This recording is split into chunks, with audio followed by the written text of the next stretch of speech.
नमस्कार, मी संदीप दराडे बोला पुढारीमध्ये आपलं अगदी मनपूर्वक स्वागत करतो. आत्ताच काही दिवसांपूर्वी अहिल्यानगर जिल्हा सहकारी बँकेची पदभरती प्रक्रिया पार पडली. त्यामध्ये जवळपास 22,000 ॲप्लिकंट होते. त्यांनी अर्ज दाखल केला. अर्ज दाखल करण्यासाठी जवळपास हजार-हजार रुपये खर्च झाला. त्यानंतर पुणे, नाशिक वेगवेगळ्या ठिकाणी सेंटर्स होते. त्या ठिकाणी एक्झामला गेले. त्याहीसाठी भरपूर खर्च झाला. आणि तो सगळा खर्च झाल्यानंतर एक्झाम दिल्यानंतर त्या 22,000 मधनं 2100 ॲप्लिकंटला मुलाखतीसाठी नगरला जिल्हा बँकेच्या मुख्य कार्यालयात बोलावलं गेलं आणि त्या 2100 मधनं 690 जणांना भरती करून घेण्यात आलं. जिल्हा बँकेचा इतिहास अतिशय चांगला आहे कामाच्या बाबत, परंतु भरती प्रक्रियेच्या बाबत कायमच जिल्हा बँक चर्चेत राहिलेली आहे.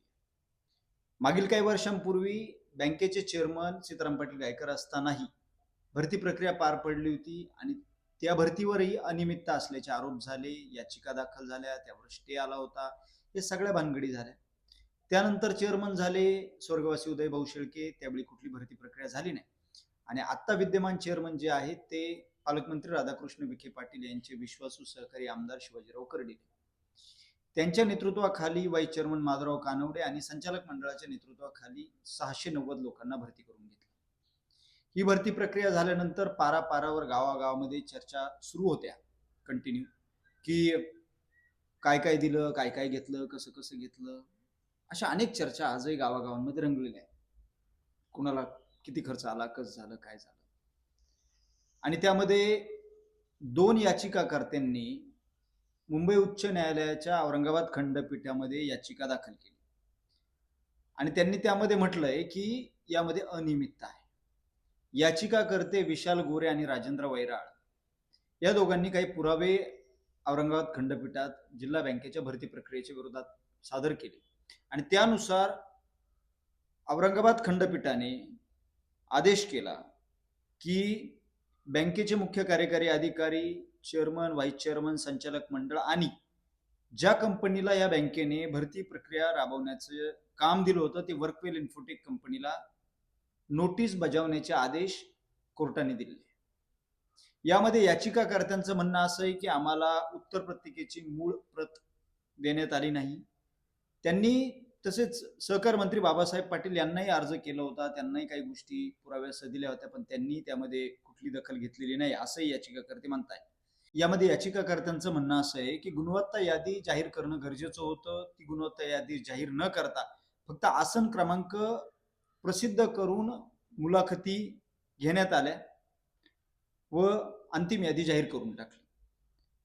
त्यानंतर याचिकाकर्त्यांचं म्हणणं आहे की अध्यक्ष, उपाध्यक्ष आणि संचालक मंडळाने मर्जीतल्या लोकांना जास्त गुण दिले. ही पूर्वनियोजित अशी भरती होती आणि त्यानुसार हे 690 लोक घेण्यात आले. असाही आरोप त्यांनी खरं तर या भरती प्रक्रियेवर केला आहे आणि या भरतीवर स्टे आणावा अशा पद्धतीची याचिका या लोकांनी दाखल केली. अहिल्यानगर जिल्ह्याचं नाव लौकिक सहकाराच्या बाबत देशभरात पूर्वीपासून आहे. त्यामध्ये अहिल्यानगर जिल्हा सहकारी बँक असो, सहकारी साखर कारखाने असो, पतसंस्था असो आणि इतर जे काही सहकाराच्या अंतर्गत काम चालतं त्या सर्व संस्था असो. परंतु अहिल्यानगर जिल्हा बँकेचा विषय ज्यावेळी पुढे येतो आणि भरतीचा पर्टिक्युलरली विषय पुढे येतो त्यावेळी गंभीर आरोप केले जातात. चर्चा जागोजागी अशी होते की इतका आकडा ठरला होता, तितका आकडा ठरला होता, इतक्या इतक्या जागा यांनी भरल्या, तितक्या त्यांनी भरल्या, याच्याकडनं इतके घेतले, त्याच्याकडून तितके घेतले. ह्या चर्चा खरं तर जागोजागी परसल्या.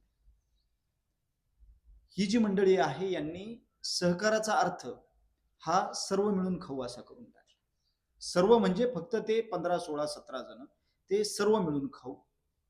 का तर त्या पदापर्यंत जायला खर्च असतो किंवा ती एक सुवर्ण संधी असते आणि त्या संधीचा फायदा करून हे लोक खाऊचं घर त्या ठिकाणी निर्माण करतात आणि सर्व मिळून खाऊ हा सहकारचा अर्थ तयार करतात. अहिल्यानगर जिल्हा सहकारी बँक ही एक अग्रगण्य संस्था आहे ज्याच्या माध्यमातून सहकारी साखर कारखान्यांना तसेच ज्या सहकारी सोसायटी आहेत त्यांना कर्ज पुरवठा केला जातो आणि त्या जोरावर खरं तर ह्या सगळ्या संस्था चांगलं काम जिल्ह्यामध्ये आजपर्यंत करतात. परंतु भरती प्रक्रियेचा ज्या ज्या वेळी विषय येतो त्यावेळी त्या संस्थेच्या नावाला डाग लागतो.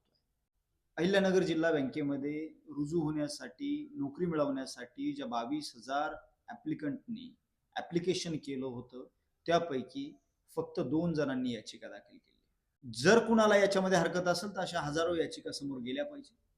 कारण जर याच्यामध्ये कुठली अनियमितता असेल, कुठला घोळ झालेला असेल, मर्जीतल्या लोकांना काही ऍडजस्टमेंट करून घेण्यात आलेलं असेल तर हे समोर आलं पाहिजे. या गोष्टींमध्ये भविष्यामध्ये अशा पद्धतीची हिंमत कुणी करणार नाही, अशा पद्धतीची चपराक बसवण्याचं काम केलं गेलं पाहिजे.